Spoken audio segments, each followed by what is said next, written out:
ask yourself, what's an area of my life where I feel stuck, where I feel like I can't manifest that which I want?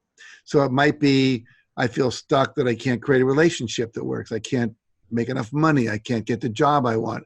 I can't declutter my apartment. I can't lose the weight I want. I can't maintain that weight once I lose it.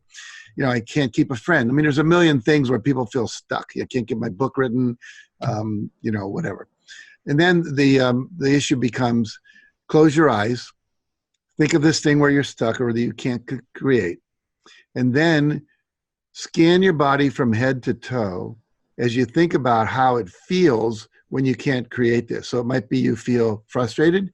It might be you feel angry, hopeless, depressed, resentful, whatever it might be. And then scan your body and notice where in your body do you feel the greatest amount of tension or tightness or pain or numbness. And numbness means you've just tightened up so much you've numbed out the sensation. And I have my eyes closed because I'm kind of taking myself through the process here. So then what you do is you say, once you found it, for me, the first time I ever did this exercise, I was like a 2x4 going right across the back of my shoulders, really tight. And then I asked the client the question, or it's a group, I asked the question, how wide is it? How thick is it from front to back, from tall to, from bottom to top? How many inches or centimeters? And all this is doing is starting to focus them on the sensation, which they normally ignore because the sensation is hiding an emotion they don't want to feel. So then what we do is we ask another of clarifying, focusing questions. Is it wet or dry? Does it feel hotter or colder than the rest of your body? Does it feel smooth or rough? Is it hollow or solid, and so forth. And then I say, in that sensation, there is a feeling. What's the feeling that's being hidden in there? And then what happens is almost everybody gets in touch with one.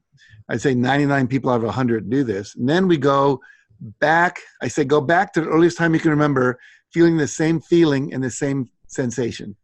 So there's a physical sensation and emotional feeling. Everybody goes back to somewhere between the ages of 3 and 8, with a few exceptions. I've had people get back to 12, once to 22 years old, but almost everyone 3 to 8 years old. They say, where are you? Well, I'm in my grandmother's kitchen.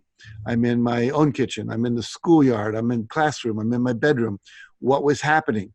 Is there something happening you didn't want to happen, like you're being shamed, punished, ignored, not listened to? Or is there something that you want that you can't seem to get to happen, like getting their attention or getting them to, give you what you need, whatever it might be? I'll give you one example so far. The process goes on, but I'll just give you a quick example. So I'm working with a woman who was in England. We were coaching her over the phone. And she said she ended up in her presenting issue was to me. She said, I want to learn how to be more successful. And I said, okay, what are you currently doing that's successful? She went on to describe a way overwhelming life, doing way too much and feeling no joy. And I said, let me suggest, instead of becoming more successful, let's look at why you're so overactive and feeling like, I don't know what's going on, but let's explore that. She said, okay. So she had like 3 jobs. She was a bank vice president. She was a consultant. She was on a bunch of boards. She was planning her own wedding, which you should never do. So she was just maxed out. So she goes back and she ends up in her father and mother's kitchen. She's about 6 years old. And she says, my father just said, it was a recession. We're not going to have enough money to feed all the children. And she made a decision in that moment, I'm going to be one that he feeds. Now she's 5 years old. She doesn't even know what this means. Her dad's just blowing off steam. So how is she going to do that? Well, I'm going to be perfect. I'm going to keep my room clean, never get my clothes dirty, eat everything on my table, get good grades in school. I mean, she just became a perfectionist. And here she was doing everything by herself because you're not supposed to need anyone else. She didn't want to be a burden on the family. And now she's in her late 30s, early 40s. So we were able to then say, okay, what's the decision you made? Well, I have to be perfect. I have to do everything just so I won't starve to death. Well, she's way far away from ever starving to death, but her little inner child still feels like that's the case. I always tell people, if you were getting on a plane and you saw a 6-year-old pilot getting on and he walked into the pilot seat, how would you feel?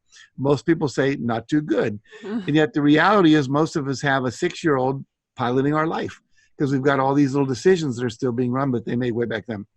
Anyway, we were able to help her make a new decision, say, well, what would be a healthy decision now that given the advice, given the consciousness you have as an adult, and with my coaching, what could you decide as a new decision? Well, my dad was just blowing off steam.